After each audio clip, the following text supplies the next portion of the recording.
Okay, so you've been watching me put the level together. For this video, I'm going to show you how to make the character sprint. So that might help you out, especially since it's a first-person shooter map. You know, I'm going to want the character to be able to sprint.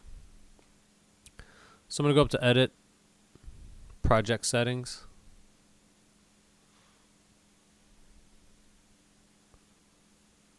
Input, just under the engine.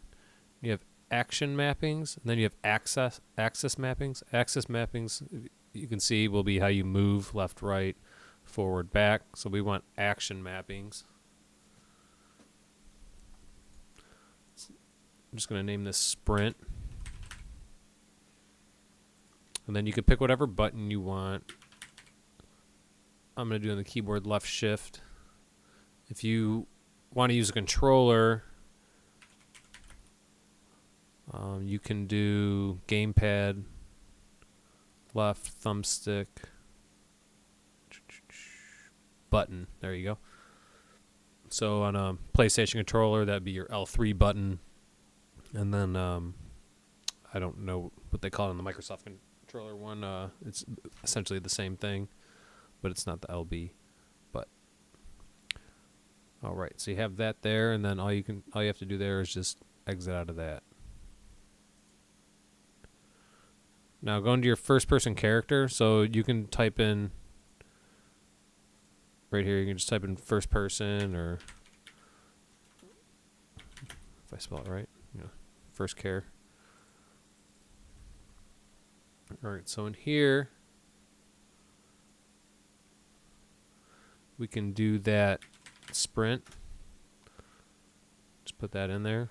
Now it's not going to do anything right now because we haven't told it what to do. So we're going to create a function. And the functions are we're going to create two of them. Start sprint.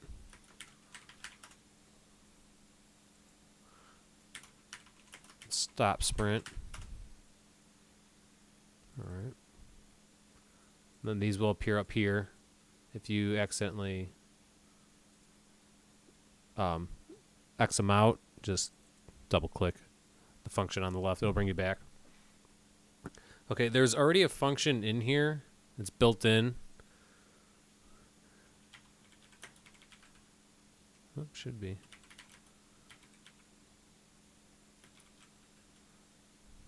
All right. Guess it's not. We'll have to do this. So for the variables, we need two variables. Walk speed. And then go up to variable type up here in the details panel. Change that to a float. Remember, a float is a number with a decimal. And then add another variable. That'll be our sprint speed. It'll automatically be a float because our last one we just created is a float. So let's compile that. Okay.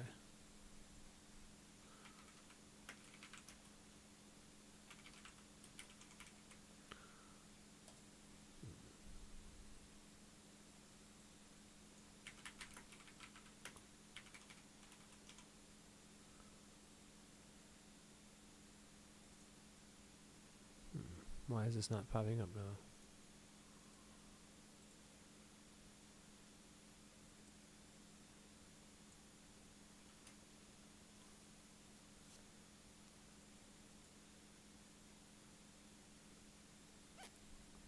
Alright, so let's set the walk speed to 600 and set the sprint speed to 1000.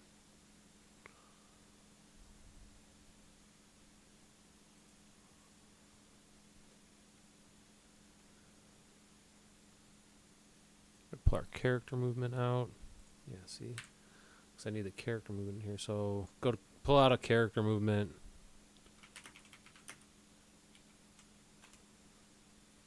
Sorry, that's what you have to do.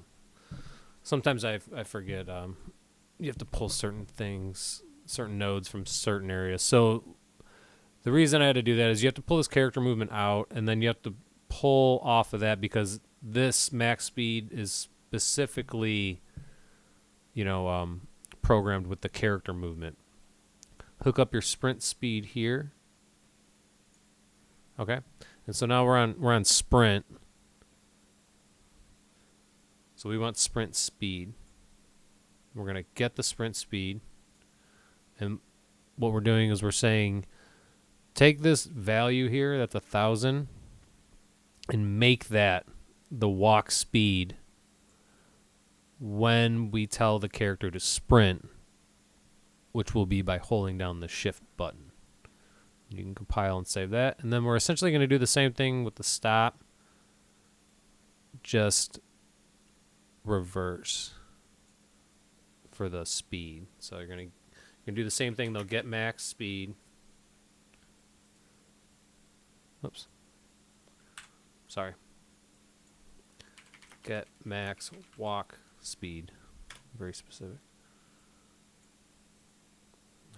I am sorry. I think I need to eat some lunch. We're setting the max walk speed. We're not getting it. We're setting it. We're telling it what it needs to be. And so now when the player stops sprinting, we want to say, hey, go back and make that our normal walk speed, which is 600. And this 600 is, from what I understand, is the default in the Unreal Engine. So you should be able to check that. If you pull the character out, that's one way to do it. Then if you go down to character movement like we did before, it might tell you.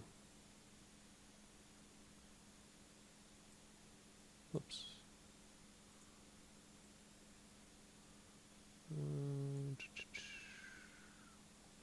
Movement walking. There you go. Max walk speed 600. So remember, we set walk speed to 600. So that max walk speed, that's the one that's already programmed in the character right down here. So you could change it if you wanted to. And if you look right here, if you create a crouch, which to do a crouch, you have to use those inputs, but you also need a crouch animation so it shows up on screen. But you can change the speed too. So that I would always start with default, and then tweak it to however your gameplay is. If you want a really fast pace, then speed everything up. But I would start with the default and then decide what you're gonna do as you're developing your game.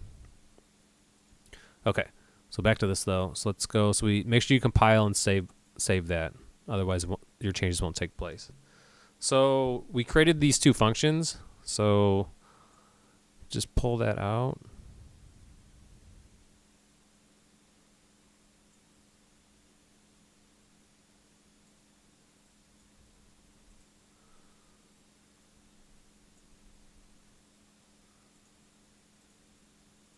Now let's see if that worked. Yep. See, now my character is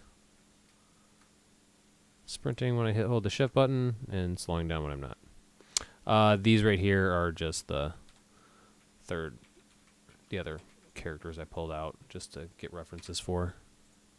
Oh, whoops. So that is how you create the sprint. So remember, edit, go to project settings. This sprint will be specifically for this project, not for the entire engine. Go to input, add an action mapping, name it sprint, choose your button. I would say make sure left shift is one of them because you're going to be using your PC. So, but if you decide, if you get far in making something, you decide you want to see how it feels with the controller, then of course add that too. So you don't want to forget that. So if your intention from the beginning is to have people play with a keyboard or a controller, you're going to want to do this right away. There's no save button that you have to hit on this project settings. It'll automatically do those changes. Then we added the input action sprint that we just created in that project setting. And all I did was type in sprint because we created it. So it's going to pop up, but it's not going to tell you, it's not going to do anything until you tell it what to do, which is why we created these functions. Remember, pull the character movement off and pull from the node from that one. Set walk speed. That's how I got that node. Otherwise, this won't show up. That's why I was... See, that set walk speed is referring to this walk speed. That's not what we want right now. All right. So remember, pull that character movement out, do that, and then attach for the start sprint, and attach the sprint speed. And then for stop sprint, you're going to attach the walk speed. Make sure your walk speed is set to 600. And then your sprint speed to whatever you'd like it to be. 1,000 seems to be a pretty good number, but you can go higher.